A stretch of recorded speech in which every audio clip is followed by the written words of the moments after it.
Let's go now to Perth, where the Finance Minister Mathias Cormann is standing by. Thanks for your time today. I want to start with the carbon tax. You have talked about scrapping it so often on this program, well, for years, and we can expect perhaps that the bill to repeal the carbon tax would be reintroduced sometime in the next few weeks. Is that right? That is absolutely right. We are totally committed to get rid of the carbon tax. It's a bad tax which hurts families, which is bad for pensioners, business, jobs, and doesn't do anything to help reduce global greenhouse gas emissions. So we are absolutely determined to get rid of it, to strengthen our economy and to create more jobs. So it'll sail through the House of Representatives once again, but the Senate is where the business end is. Clive Palmer this week softened his position somewhat in terms of giving support for the repeal of the carbon tax. He no longer is asking for retrospective legislation that would see companies that have paid the carbon tax be refunded, but he did say this: the savings by law he wants transferred into lower energy costs for everyday Australians. Can the government implement legislation that does actually force those savings to be passed on? Well, firstly, we welcome the statements that the Palmer United Party made earlier this week in expressing support for our plan to scrap the carbon tax. It's obviously much better than what Bill Shorten and the Labor Party have done so far, because we are totally committed to reduce cost of living pressures on Australian families, and scrapping the carbon tax will help reduce the average costs for your average family by about $550 a year. Now, but can you meet Clive Palmer's demands? Well, we will continue to talk to the Palmer United Party and their representatives in the Senate in particular in relation to our objective to scrap the carbon tax and our commitment to ensure that these reduced costs that come with scrapping the carbon tax are appropriately passed through. We are, of course, already committed to provide additional resources to the ICCC, for example, to ensure that the ICCC is appropriately resourced to drive those cost reductions through the system, those cost reductions linked to scrapping the carbon tax. But we'll continue to have conversations with Palmer United Party representatives on how best to achieve the objective. But Clive Palmer was very specific. He said the savings by law must be transferred. The ACCC, can look at this stuff, but that's not as far as what he's asking for. Well, again, I mean, we're not going to be conducting these discussions with the Palmer United Party through the media. What I can say is that we are cautiously optimistic, and we welcome the comments that were made by Clive Palmer earlier this week.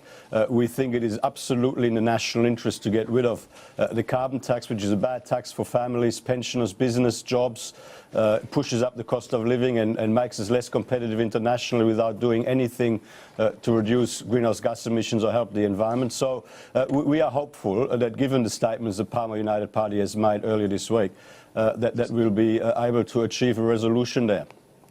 So you're betting that he'll soften his position even further? I'm not betting at all. I'm just saying that we share a common commitment.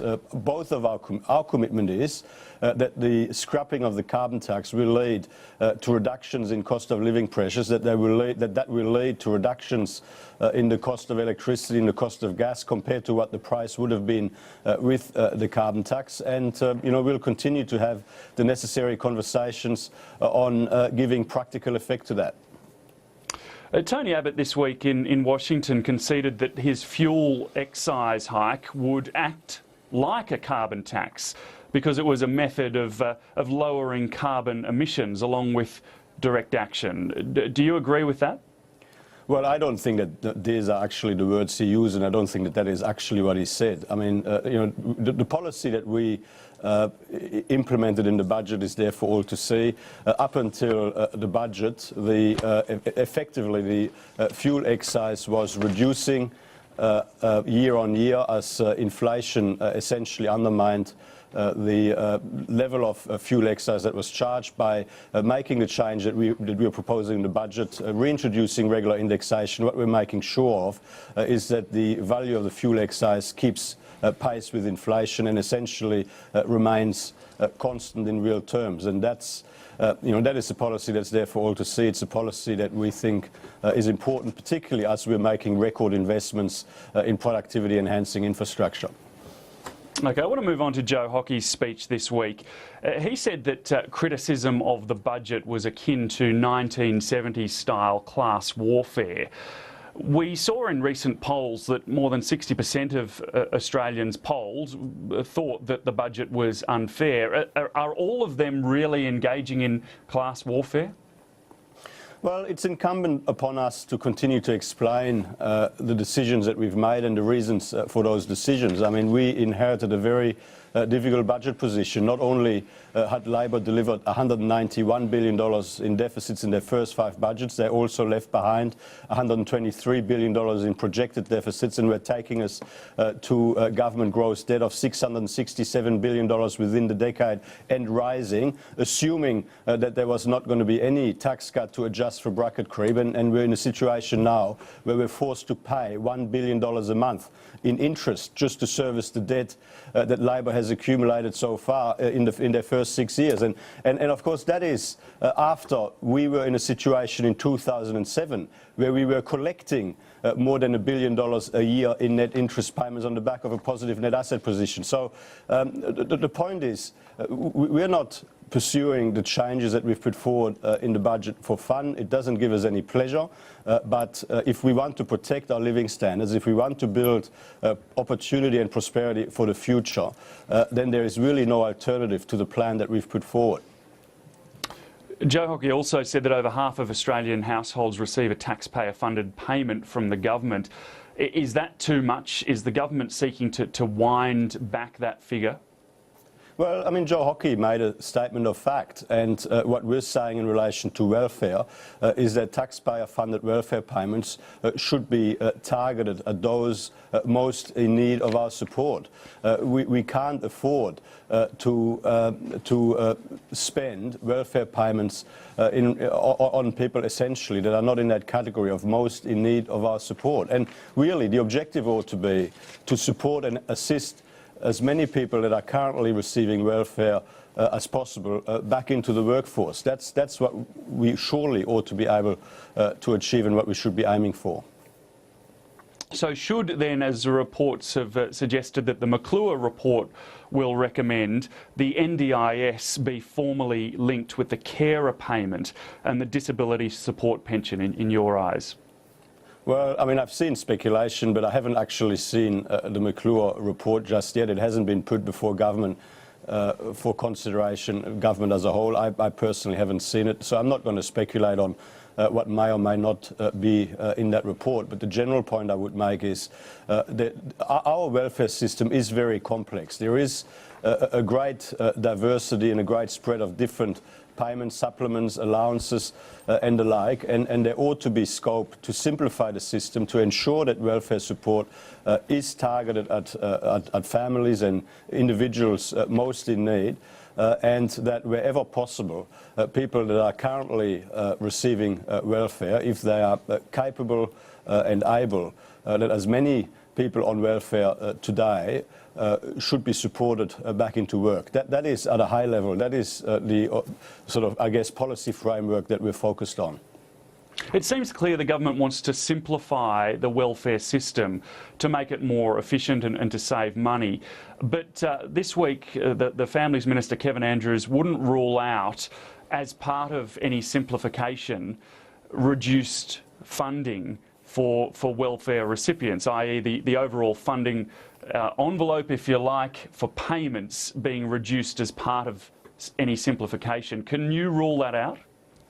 Well, David, I mean, it's very hard to have a hypothetical rule-in, rule-out conversation in relation to things, to be honest, that I haven't actually seen. What I can say is that in the budget, of course, we've pursued a number of reforms to our welfare system, which are structural reforms which will help make our welfare system more sustainable into the future, so that we can make sure that those Australians most in need of our support will continue to be able to benefit from that support over the medium to long term.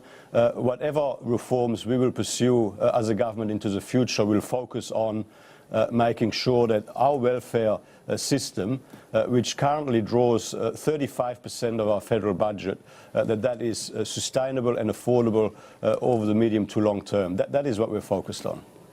But if you can't rule out any funding reduction for welfare recipients, isn't that why your opponents in the Labor Party can say that simplification of welfare is code for cuts? Well, I mean, the Labor Party can, run their political strategy and continue to jump up and down. It doesn't matter. We're focused on good public policy, and it is not productive to make a running commentary in relation to hypotheticals that are not supported by evidence or by facts. We will continue to go through an orderly, methodical process, consider all of the information about where we are and where we're heading without reform, where we should be heading, and what changes may or may not be required in order to ensure that the system is more efficient and that welfare support is targeted towards those Australians most in need of our support. Now, we will continue to do that in a steady fashion, and the Labor Party can continue to bark from the sidelines as much as they like. We'll focus on the job that needs to be done. Finance Minister Mathias Cormann, we'll have to leave it there. Thanks for your time. Always good to talk to you.